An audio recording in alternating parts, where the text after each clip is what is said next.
অন্তর্বর্তীকালীন সরকার আমাদের জন্য অভিশাপ ছিল। বিএনপি জুলাই চেতনার পক্ষে।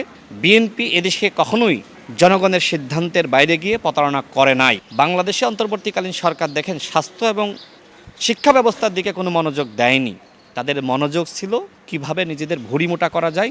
আওয়ামী লীগের সময় এমপিরা যেভাবে লুটপাট করেছে, ঠিক একইভাবে আমাদের কতিপয় উপদেষ্টা এবং সরকারের কতিপয় কর্মকর্তা তারাও কিন্তু ওই সংস্কার আর বিচারের নামে তারা লুটপাটে ব্যস্ত ছিল।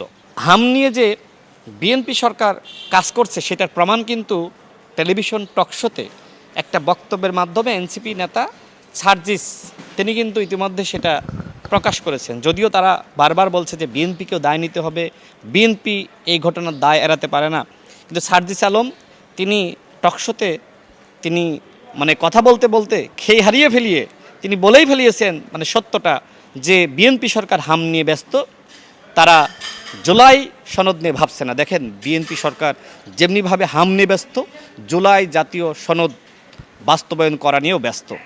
বিএনপি জুলাই চেতনার পক্ষে। বিএনপি এদেশে কখনোই জনগণের সিদ্ধান্তের বাইরে গিয়ে প্রতারণা করে নাই। বিএনপি হাম নিয়ে ব্যস্ত আছে, সার্জিস আলম যথার্থই বলেছেন। একই সাথে আমরা যে জুলাই জাতীয় সনদে স্বাক্ষর করেছি, সেই স্বাক্ষরিত জুলাই সনদের পুরোটাই বিএনপি সরকার বাস্তবায়ন করবে ইনশাআল্লাহ। আমাদের স্বাস্থ্য ব্যবস্থা, আমাদের শিক্ষা ব্যবস্থার কোনো পরিবর্তন অন্তর্বর্তীকালীন সরকার করতে পারে নাই। একজন ক্যান্সারে আক্রান্ত রোগী, তার তো চিকিৎসা নিয়েই ব্যস্ত থাকার কথা ছিল, নিজের চিকিৎসা নিয়ে। তাকে আপনি স্বাস্থ্য উপদেষ্টা বানিয়ে দিলেন, সে কি পরিবর্তন করবে? কোনো পরিবর্তন করে নাই। এই যে স্বাস্থ্য উপদেষ্টাকে ডক্টর মোহাম্মদ ইউনূস একজন অযোগ্য ব্যক্তিকে নিয়োগ দিল, এবং যে অব্যবস্থাপনার কারণে আজকে হামে শিশুরা মারা যাচ্ছে, এই ঘটনায় ওই স্বাস্থ্য উপদেষ্টা এবং ডক্টর মোহাম্মদ ইউনূসকে জবাবদিহিতার আওতায় আনতে হবে। অন্তর্বর্তীকালীন সরকার আমাদের জন্য অভিশাপ ছিল।